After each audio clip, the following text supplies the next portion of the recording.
Shabbat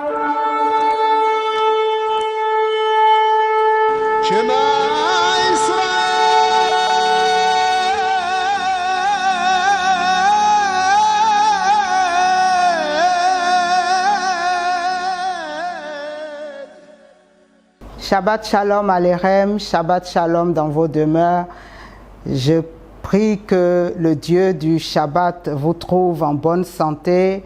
Ou si ce n'est pas le cas, sache que aujourd'hui nous parlerons de Jésus-Christ et des miracles qu'il a accomplis. Et alors je sais que la guérison sera ton partage. Je bénis l'Éternel qui nous a greffés à l'olivier franc. Il dit dans le livre de Romains au chapitre 11 que tu liras que nos racines sont des racines hébraïques. Et ce n'est pas nous qui portons Israël, mais c'est ces racines hébraïques qui nous portent. Et bien aimé, vraiment, il est important que tu puisses comprendre que l'Éternel veut que tu sois un chrétien qui porte du bon fruit, du fruit qui demeure, du fruit qui est vraiment un fruit qui donne à ta famille et à toi d'être heureux. Et il nous donne donc l'opportunité de pouvoir, dans ces temps de Shabbat, faire connaître à son peuple, faire connaître à son Église qu'il y a une alliance en tout point bien réglée qui est là pour nous offrir une pleine sécurité. Et je voudrais vraiment que tu puisses encore te souvenir que le Shabbat n'a pas été institué pour les Hébreux. Ce Shabbat que nous célébrons dès la Genèse, Dieu lui-même a institué ce jour comme étant un jour saint et comme étant un jour béni. Donc, il faut que nous comprenions, le Shabbat date d'avant le judaïsme. Je répète, le Shabbat date d'avant le judaïsme. C'est le seul jour auquel Dieu a donné un nom en l'appelant jour de repos. Shabbat donc en hébreu. Sinon les autres jours, il est dit premier jour, Dieu dit que la lumière soit et la lumière fut. Et les autres jours, on parle de deuxième jour, de troisième jour, de quatrième jour, de cinquième, sixième, jusqu'au jour du repos. Et donc vraiment, nous allons par la grâce de Dieu, dans l'amour du Seigneur, donner à chacun d'entre nous de comprendre que nous ne sommes pas là pour juste annoncer une nouvelle doctrine. Oh non, jamais. Loin de nous. Nous n'avons nullement cette prétention et nous n'avons nullement cet appel.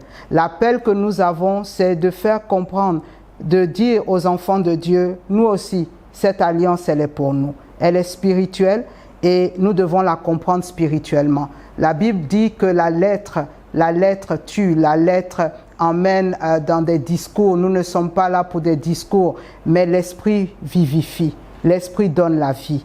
Et nous prions que dans nos temps de Shabbat, la vie de Dieu soit communiquée à tous ceux qui vont vouloir prendre le soin, le temps de s'arrêter et de pouvoir prêter attention aux Écritures, aux Saintes Écritures, pour comprendre est-ce que ce dont il me parle est biblique ou n'est pas biblique.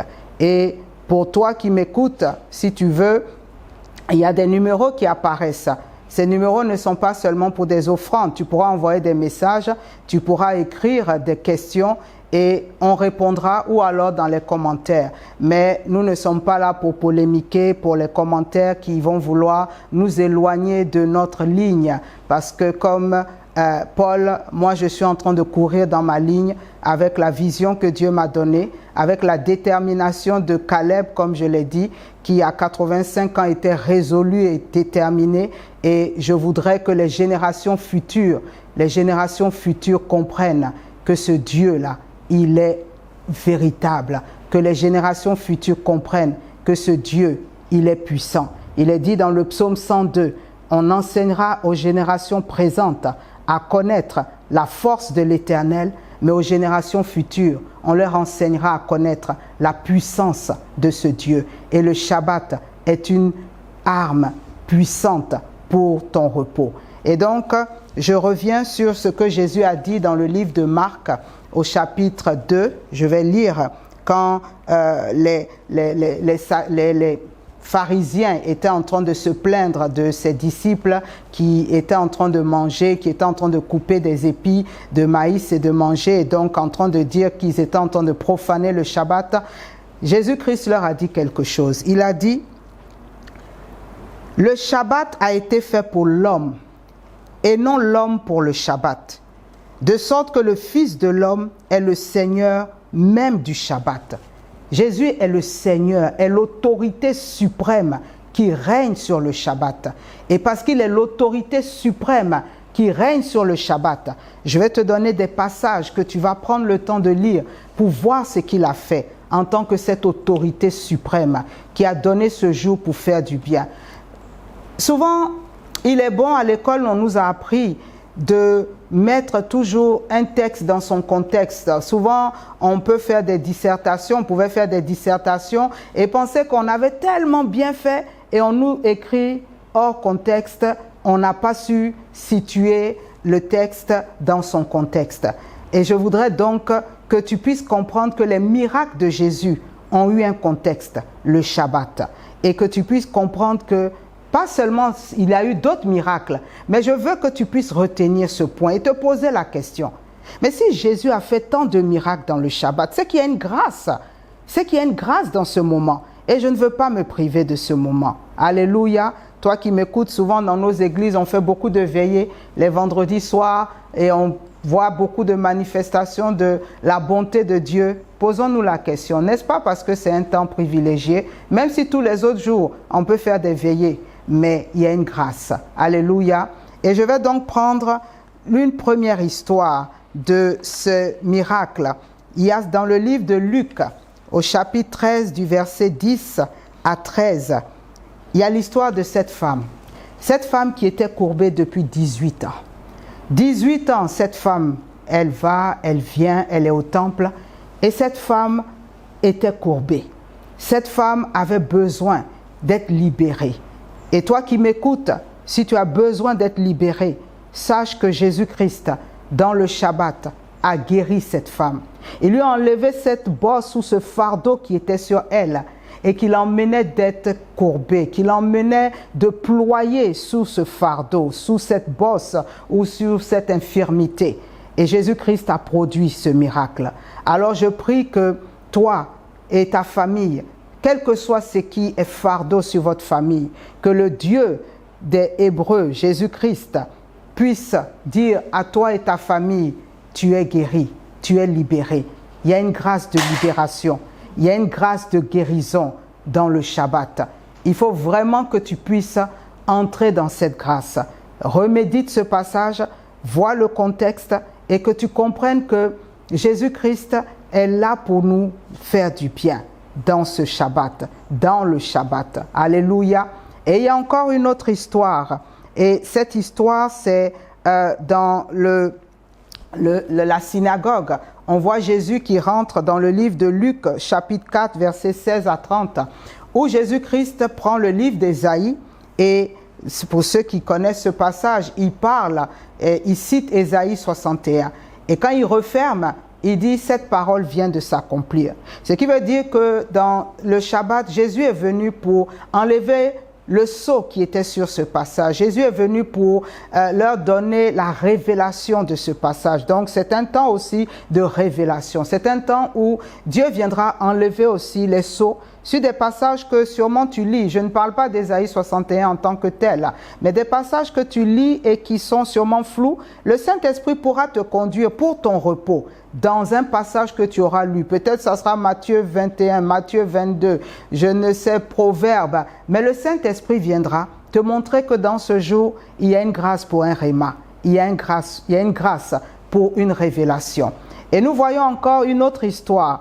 Cet homme qui était au bord de la piscine, cet homme qui était, je trouve le passage dans le livre de Jean chapitre 5, versets 1 à 18, cet homme qui était malade, qui était donc au bord de la piscine, et la Bible dit que c'est depuis 38 ans. Depuis 38 ans qu'il était paralytique. Il était donc au bord de cette piscine. Et là, ce passage m'intéresse beaucoup parce qu'il y avait un protocole. Il fallait que les anges viennent à un moment précis et que celui qui pouvait, au moment où les anges secouaient l'eau, celui qui pouvait se jeter dans l'eau le premier était guéri. Mais je veux vraiment relever quelque chose. Jésus-Christ est venu briser un protocole qui était là depuis longtemps. et que cet homme ne pouvait pas rentrer dans la guérison, il ne pouvait pas en bénéficier.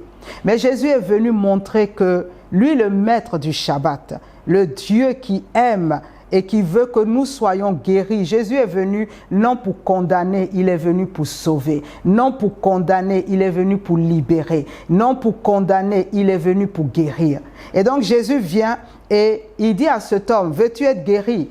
Et cet homme commence à rentrer dans beaucoup de discours, comme nous aussi, le moment où Dieu nous donne une parole, comme ce que je suis en train de partager pour dire l'alliance du Shabbat est pour toi aussi chrétien. Nous allons vouloir rentrer, comme dit Paul, dans les discours persuasifs de la sagesse humaine. Je prie que tu n'y entres pas parce que je préfère te dire, moi je ne suis pas là pour cela. Je ne suis pas là pour rentrer dans ces discours. Comme je l'ai dit, ça fait des années que j'ai reçu cette alliance et j'en ai vu les résultats.